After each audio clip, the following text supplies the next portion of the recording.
Welcome dear रॉकर्ट्स, कैसे हैं आप सभी। मॉन्स्टर सीरीज का पार्ट फर्स्ट अगर आपने अभी तक नहीं देखा है तो चैनल पर देख लीजिए, क्योंकि इस वीडियो में हम लेकर आए हैं उसका पार्ट 2 और व्यूअर्स यानी आप इस सीरीज की वीडियो को जितना सपोर्ट देंगे ना, उसके आधार पर हम इसके आगे के सारे पार्ट्स लेकर आते रहेंगे। इसलिए please like share and subscribe. और जो लोग बेसब्री से पार्ट 2 का वेट कर रहे थे, चलिए आपके इंतजार की घड़ी खत्म हो गई है और देखते हैं मॉन्स्टर सीरीज का पार्ट 2।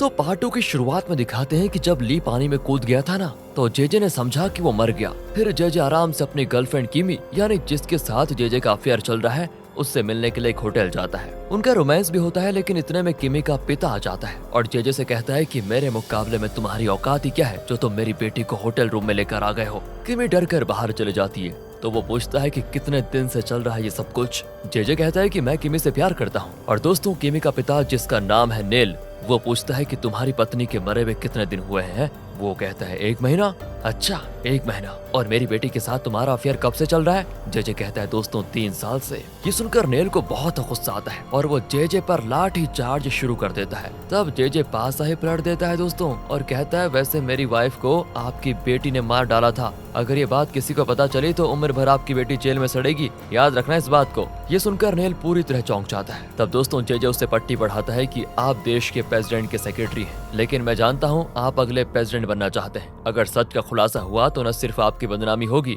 बल्कि प्रेसिडेंट बनने का आपका सपना भी चूर चूर हो जाएगा। इसलिए मेरा साथ दीजिए, मैं आपको अगला प्रेसिडेंट बनने में पूरी मदद करूंगा। इस तरह दोस्तों वो नेल को भी अपनी मुट्ठी में कर लेता है। दूसरी ओर ली को दिखाते हैं जो ब्रिज के नीचे वाले कचड़े के ढेर में आंखें खोलता है, यानी वो मरा नहीं जिंदा है। 1 साल के बाद दिखाते हैं कि वो एक भिखारी की तरह दर दर भटक रहा है। मेट्रो स्टेशन के कोने में एक छोटी जगह होती है, वहाँ पर ली जैसे तैसे गुजारा कर रहा होता है। बहुत बुरी हालत होती है उसकी, मतलब वो देख तो नहीं सकता था, लेकिन बेचारा दिन रात सिर्फ अपने अंकल जेजे से बदला लेने की सोच रहा होता है। दोस्तों लगभग वो पागल ही हो चुका था। एक दिन की बात है, वो मेट्रो स्टेशन में एक लड़की से टकरा जाता है और ये कोई और नहीं है, ली की मौसी मोना की असिस्टेंट है जिसका नाम है पैनी। वो ली को पहचान ही नहीं पाती और कहती है सॉरी, गलती से टकरा गई। कहकर वो निकलती है, लेकिन ली उसकी आवाज को पहचान जाता है और कहता है अरे मुझे पहचाना नहीं तुमने, मैं ली हूँ, तुम पैनी हो ना। लेकिन उसे विश्वास ही नहीं होता कि ली जो इतने बड़े घर का लड़का है उसकी ऐसी हालत हो चुकी है। वो उसे पहचानने से इनकार करते हुए चली जाती है।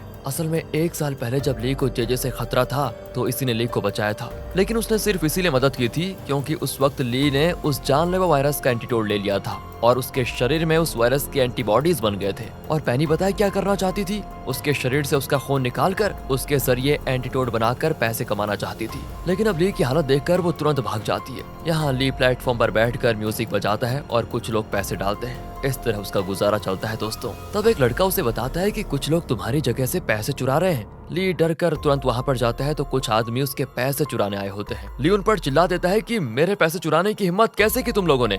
कहकर वो अपने पैसे उनसे छीन लेता है, लेकिन कहाँ वो उसको मारने लगते हैं दोस्तों। तभी पुलिस कार की आवाज को सुनकर वो लोग भाग जाते हैं। बेचारा ली जमीन पर पड़े पड़े अपने पैसे उठा रहा होता है। असल में दोस्तों वो अपने आंखों की सर्जरी के लिए पैसे जमा कर रहा था ताकि वो देख पाए और फिर वो जेजे से बदला ले पाएगा। तब वहाँ पर पैनी दोबारा आती है और ली की मदद करने की कोशिश करती है, पर ली को तो बहुत गुस्सा आता है कि अब यहाँ पर ये क्या करने आई है। वो कहता है तुम तो मुझे पहचानती नहीं ना, फिर क्यों आई हो यहाँ पर। पैनी माफी मांगती है और कहती है तुम्हारे खून में जो एंटीबॉडीज हैं उससे हम उस वायरस की दवा बना सकते हैं। अगर तुम हमारा साथ दोगे ना तो मैं तुम्हारी आंखों का सर्जरी भी करवाऊंगी और तुम्हारी देखभाल भी करूंगी। इस पर ली उसके साथ देने के लिए मान जाता है। वो ली को अपने घर लेकर जाती है और वहाँ पर ली का ब्लड निकाला जाता है। दोस्तों ली को जीना को देखने का ना बड़ा मन करता है। पैनी से पूछता है वो कि जीना कहाँ है। पैनी कहती है वो न जाने कहाँ चली गई और ये सुनकर ली को बहुत दुख होता है। यहाँ से जेजे को दिखाते हैं जो अमेरिका आया हुआ है। असल में नाथन जो कोरिया का बड़ा बिजनेसमैन है और जो ली का हॉस्पिटल खरीदना चाहता था ना, उसके पिता का एक औरत के साथ अफेयर था और उसके जरिए एक लड़का भी पैदा हुआ। पर नाथन के पिता का इमेज खराब ना हो इसलिए उसने उस औरत और उसके बेटे को अमेरिका भेज दिया था। ये बात जेजे को पता चली और वो अमेरिका में उनके घर आ जाता है। जेजे अंदर जाता है तो पता चलता है उस लड़के ने किसी की जान ले ली और अपनी माँ पर भी गन तान कर खड़ा होता है। तब जेजे उसको रोक कर अपने साथ लेकर आता है और कार में बैठा लेता है। इतने में पुलिस आकर उस लड़के की माँ को अरेस्ट करके लेकर जाती है। इस लड़के का नाम है एंड्रयू, यानी एंड्रयू नाथन का सौतेला भाई है दोस्तों। असल में जेजे नाथन से बदला लेना चाहता है और एंड्रयू के जरिए वो नाथन की कंपनीज पर कब्जा कर लेना चाहता है। वो एंड्रयू से कहता है कि तुम ये सब क्या कर रहे हो बेटा, कोरिया में तुम्हारे पिता बहुत बड़े आदमी हैं, उनके बाद उनका सारा बिजनेस तुम्हें तो संभालना है। पर एंड्रयू कहता है वो मुझे कई साल पहले छोड़कर चले गए, मेरा उनसे अब कोई लेना देना नहीं है। वैसे आप मुझ पर इतना तरस क्यों खा रहे हैं और मुझे पुलिस से क्यों बचाया आपने? जेजे कहता है तुम रईस बाप के बेटे हो और तुम्हें जेल में सड़ना नहीं है, समझे? मैं तुम्हें आगे पढ़ाऊंगा और पढ़ लिख कर तुम कोरिया अपना और अपने पिता का बिजनेस संभालना। इस तरह वो एंड्रयू को नाथन के खिलाफ भड़काने की पूरी कोशिश में जुट जाता है। यहाँ पेनी ने जैसा ली को प्रॉमिस किया था कि अगर तुम हमें अपना खून देते रहोगे तो हम तुम्हारा आई सर्जरी करवाएंगे, उसी के मुताबिक वो ली की सर्जरी भी करवाती है। ली नहीं चाहता कि कोई उसे पहचाने, इसलिए आई सर्जरी के साथ साथ उसका फेस का प्लास्टिक सर्जरी भी करवाया जाता है। और जब उसकी पट्टी खुल रही होती है तो उसका वॉइस ओवर सुनाई देता है कि मुझे एक नया चेहरा मिलने वाला है। जेजे समझ रहा है कि मैं मर चुका हूँ, पर वो नहीं जानता कि उसकी जान लेने के बाद ही मैं मरूंगा।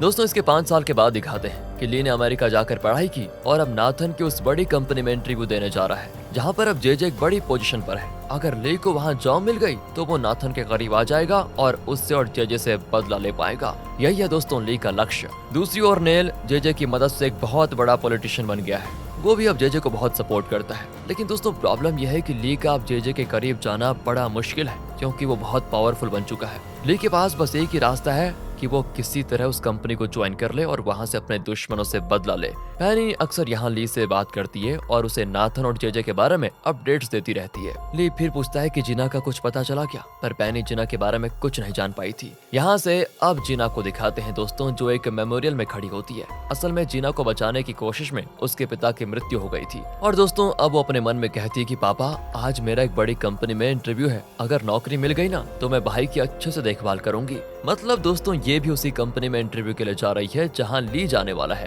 अब हमें एंड्रयू को दिखाते हैं जो अमेरिका में अपनी पढ़ाई पूरी करके कोरिया आ गया है, पर उसने ये बात जेजे को नहीं बताई थी। वो रहने के लिए जगह ढूंढ रहा होता है और तभी एक मकान को देखता है। दरवाजा खुला होता है तो वो अंदर चला जाता है, पर वहाँ पर कोई नहीं होता। फिर दोस्तों, बाथरूम खोलता है तो जिना अंदर बैठी होती है और वो उसको डांट देती है कि क्या कर रहे हो, बाहर जाओ। कहकर वो उसको खूब डांटती है तो एंड्रयू भी जल्दी बाहर चला जाता है। अब जिना बाहर आकर उससे कहती है कि तुम्हारी हिम्मत कैसे भी अंदर घुसने की है। एंड्रयू कहता है पर दरवाजा तो खुला था।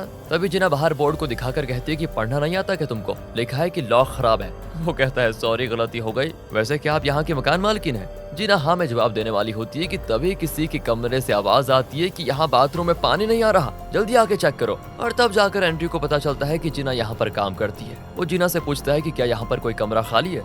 जिना भी उसको एक खाली कमरा दिखाती है और एंड्रयू वहीं पर रुक जाता है। अगले दिन वो भी उसी बड़ी कंपनी में जाता है जिसका चेयरमैन उसके पिता है और सीईओ है उसका सौतेला भाई नाथन, पर सिक्योरिटी उसको अंदर अलाउ करती नहीं। एंड्रयू कहता है कि मैं बहुत इंपॉर्टेंट आदमी हूँ, शायद आप नहीं जानते मुझे। इतने में अनाउंस होता है कि चेयरमैन आ रहे हैं और दोस्तों, इस पर सारे सिक्योरिटी गार्ड्स वहाँ चले जाते हैं। अब चेयरमैन, जो एंड्रयू का अभी पिता है, वो आ जाता है। उसके पीछे जेजे भी होता है। वो एंड्रयू को देखकर थोड़ा घबरा जाता है कि ये तो अमेरिका में था, यहाँ पर कैसे आ गया। चेयरमैन के जाने के बाद वो एंड्रयू से मिलता है और उसे खूब डांटता है कि तुम मुझे बिना बताए यहाँ पर कैसे आ टपके। एंड्रयू दोस्तों हंसकर कहता है कि अरे आपने ही तो कहा था कि पढ़ाई खत्म करके कोरिया आ जाना, सो मैं आ गया। जेजे कहता है कि ध्यान से सुनो, अगर किसी को पता चल गया ना कि तुम चेयरमैन के नाजायज बेटे हो तो सारा प्लान चौपट हो जाएगा। एंड्रयू कहता है कि मैं क्या करता बताओ, माँ भी चल बसी, मेरा अमेरिका में कोई नहीं था इसलिए यहाँ पर आ गया। जेजे कहता है कि ठीक है, अब आ ही गए हो तो कल इस कंपनी में शैडो एजेंट की पोजीशन के लिए एग्जाम होगा, तुम भी आ जाना। अगर जॉब मिल गई तो तुम चेयरमैन यानी अपने पिता के करीब आ पाओगे। कहकर वो एग्जाम क्वेश्चंस के आंसर भी उसे पकड़ा देता है। अगले दिन कैंडिडेट्स एग्जाम देने आते हैं। पेनी ली को भी वहाँ पर लेकर आती है। वो दरवाजा खोलकर बाहर निकलता है तो एक लड़की से टकरा जाता है और उस लड़की के बुक्स गिर जाते हैं। वो उसको खूब डांटती है कि इडियट, दिखाई नहीं देता क्या? लेकिन उसकी आवाज को सुनकर वो चौंक जाता है क्योंकि ये जीना की आवाज है। असल में उसने बिल्कुल ठीक पहचाना था, लेकिन पहले तो वो देख नहीं पाता था और उसने कभी जीना को देखा ही नहीं था। वो जीना को बहुत देर देखते ही रह जाता है। जीना पूछती है कि आंखें फाड़ कर क्या देख रहे हो, अंधे हो क्या? इतने में एंड्रयू वहाँ पर आ जाता है जो खुद भी एग्जाम देने आया है। वो जीना का नाम पुकार कर कहता है कि अरे आप मुझे छोड़कर क्यों आ गई? यहाँ दोस्तों एक और ट्विस्ट सामने आता है कि जीना ने अपना नाम बदल लिया था और उसी नाम से एंड्रयू से पुकारता है। और अब ली और कंफ्यूज हो जाता है क्योंकि आवाज तो एकदम जीना की लग रही है, लेकिन एंड्रयू ने उसे किसी दूसरे नाम से पुकारा। तो इतने में जीना एंड्रयू पर बरस पड़ती है कि तुम होते कौन हो मेरे साथ घूमने वाले? जान पहचान हो गई, इसका मतलब ये नहीं कि मैं तुम्हारे हाथ में हाथ डालकर चलूं, जाओ यहाँ से। ये करके वो एंड्रयू को डांट कर भगा देती है। अब दोस्तों ली को लगता है कि शायद इसकी आवाज जीना जैसी है, पर ये कोई और ही होगी। जीना भी ली को नहीं पहचान पाती क्योंकि ली ने अपने चेहरे का प्लास्टिक सर्जरी जो करवाया था। यहाँ से सीधे एग्जाम हॉल को दिखाते हैं जहाँ ली, जीना और एंड्रयू तीनों एग्जाम दे रहे होते हैं। अब क्योंकि एंड्रयू को तो सारे आंसर पेपर्स पहले से मिल चुके थे। वो फटाफट लिख रहा होता है। ली भी जल्दी खत्म कर लेता है, लगता है उसने बहुत अच्छे से तैयारी की थी। ली बाहर आता है तो वहाँ पर एक लड़की खड़ी होती है जो एग्जाम देने आई है। बारिश की वजह से वो बाहर नहीं जाती। तब ली छाता खोलता है और कहता है चलिए मैं आपको छोड़ देता हूँ, पर वो बात नहीं करती और बारिश में चली जाती है। इस पर एंड्रयू आकर कहता है कि सिर्फ लड़कियों को छाता देते हो क्या, मेरे साथ भी जरा शेयर कर लो। कहकर वो ली के साथ छाते के अंदर आ जाता है और दोनों वहां से निकलते हैं। अब एक तरफ तो ली को उस पर गुस्सा आ रहा होता है, लेकिन वो कुछ कहता नहीं। अगले सीन में दिखाते हैं कि एग्जाम का रिजल्ट आ चुका है और जीना पास भी हो गई है। वो रोने लगती है क्योंकि उसने एक्सपेक्ट नहीं किया था कि वो पास हो जाएगी। फिर खुशी के मारे वो नाचने लगती है। यहाँ कंपनी के चेयरमैन का बेटा यानी नाथन, उसका असिस्टेंट और जेजे की मीटिंग होती है। असिस्टेंट कहता है कि मुझे खबर मिली है कि हम जिस नई जॉब के लिए हायरिंग कर रहे हैं उसमें कुछ स्पाइस भी थे जिन्होंने एग्जाम दिया था और हमें किसी तरह उनको इंटरव्यू से निकालना होगा, इसलिए हमें लाई डिटेक्टर टेस्ट का इस्तेमाल करना चाहिए। ये सुनकर बस दोस्तों जेजे घबरा जाता है, क्योंकि अगर एंड्रयू पकड़ा गया तो जेजे तो बुरी तरह फंस जाएगा। यहाँ से दिखाते हैं कि इंटरव्यू होने वाला है और ली, जीना और एंड्रयू और वो नई लड़की जिसका नाम रोशी है, ये सब इंटरव्यू के लिए आते हैं। सबसे पहले रोशी का इंटरव्यू होता है। इंटरव्यूअर्स पूछते हैं कि क्या तुम एक देशभक्त हो? वो कहती है हाँ। लाई डिटेक्टर में दिखाता है कि वो सच बोल रही है। अगला सवाल होता है कि तुम इस कंपनी को ज्वाइन क्यों करना चाहती हो? रोशी कहती है ये कंपनी हमारे देश की उन्नति के लिए बहुत जरूरी है और इस कंपनी को ज्वाइन करके मैं इसे और आगे बढ़ाना चाहती हूँ, क्योंकि मैं चाहती हूँ कि इस देश की उन्नति में मेरा अहम योगदान रहे। लाई डिटेक्टर भी दोस्तों यही दिखाता है कि ये सच बोल रही है और इस आधार पर वो रोशी को सिलेक्ट कर लेते हैं। नेक्स्ट जीना की बारी आती है। वो थोड़ा डर रही होती है क्योंकि उसने अपना नाम चेंज कर लिया था,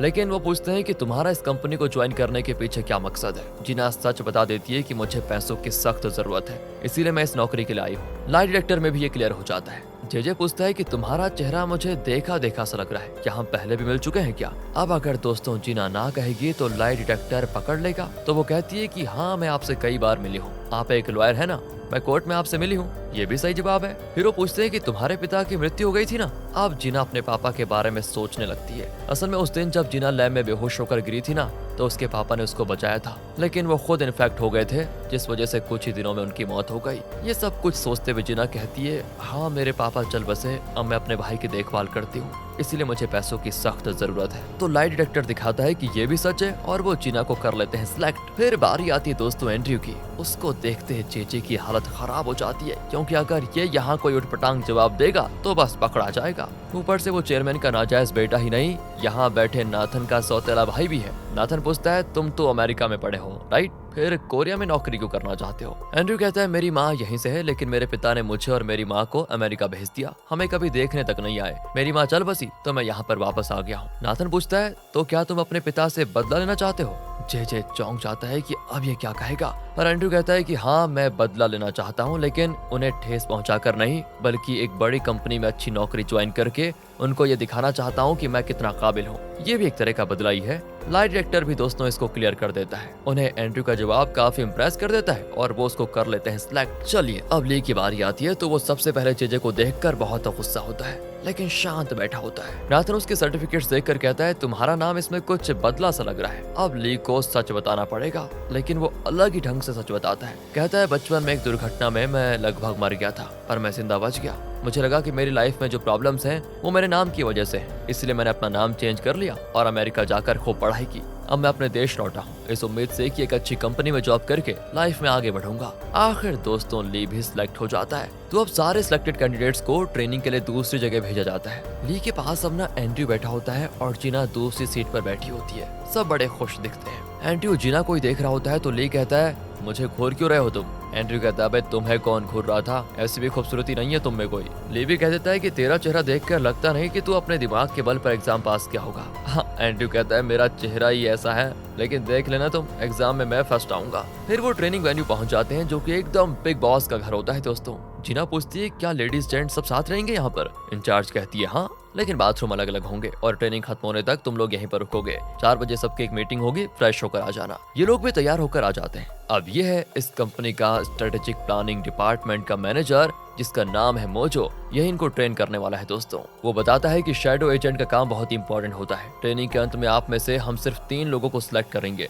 इसलिए सबको अपना बेस्ट देना होगा, क्योंकि हम बेस्ट 3 को ही सिलेक्ट करेंगे। फिर वो स्क्रीन पर एग्जाम की रैंकिंग्स दिखाते हैं। तो नंबर 1 पर होता है एंड्रयू, 2 पर होता है ली और जीना 40th नंबर पर, यानी लास्ट रैंक पे। एंड्रयू ली को एक नजर देख लेता है कि देखा मैंने कहा था ना कि मैं फर्स्ट आऊंगा। मोजो कहता है कि देखो, जो फिजिकल और मेंटल ट्रेनिंग दोनों में फर्स्ट 3 रैंक में आएंगे उनको ही हम सिलेक्ट करेंगे। फिर सभी अपने रेजिडेंस में जाकर सो जाते हैं। अगली सुबह सबको जल्दी उठा दिया जाता है और फिजिकल ट्रेनिंग हो जाती है शुरू।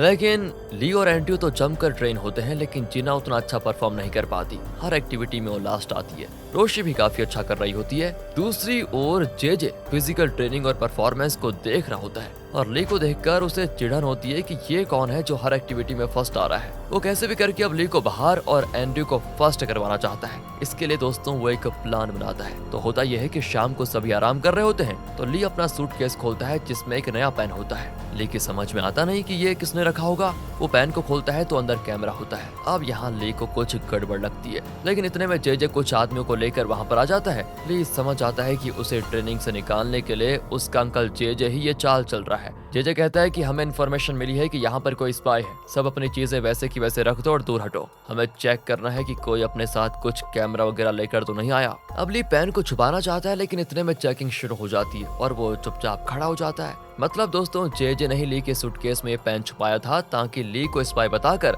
वो इसे ट्रेनिंग से निकाल दे।